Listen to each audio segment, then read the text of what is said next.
haddii raaligelintu ahaan laabgelintaada waxaan ku caroon lahaa sabab la'aan si aad laabta ii geliso. Imrigu waa ubax, noloshu waa waqti, jacaylkuna waa raxmad, ubaxuna waa udgoon.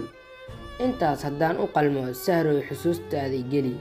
xusuusnow adduunku waa mid ku meel gaar ah, laakiin jacaylka aan adiga kuu qabo waa mid aan dhammaad lahayn oo weligiisa jiri doono. waan ku jeclahay si xad dhaaf ah. adduunka waxaad ka tahay hal qof, laakiin qof baad adduun u tahay, qofkaasna waa aniga. jacaylku waa sida dagaal ku bilowda si fudud wuxuuna ku dhammaadaa si adag. macquul ma ahan in la ilaabo. isoo xasuuso haddii aan ahay qof adiga kugu weyn. kumnaan qof ayaa laga yaabaa inay kuu soo qoraan fariimo jacayl, laakiin fariintayda waa mid kuwaasi ka duwan, maxaa yeelay waxay sidataa dareen farxad leh. tan iyo markii aan kula kulmay waan yara ilmeeyaa, waan yara dholacdeeyaa, sababtoo ah adiga ayaan ku haystaa.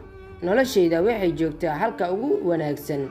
dadku waxay igu tilmaamaan in aan sixranahay, sababtuna wax kale ma ahan ee waa jacaylka aan adiga kuu qabo dartii. xusuusnow jacaylkeenu waa sida dabeysha oo kale, ma arki karno laakiin waan dareemi karnaa. mar walba oo aan arko adigoo faraxsan waan ku sii jeclaadaa, maxaa yeelay waxaan dareemaa dareen aan caadi ahayn. waan ku jeclahay.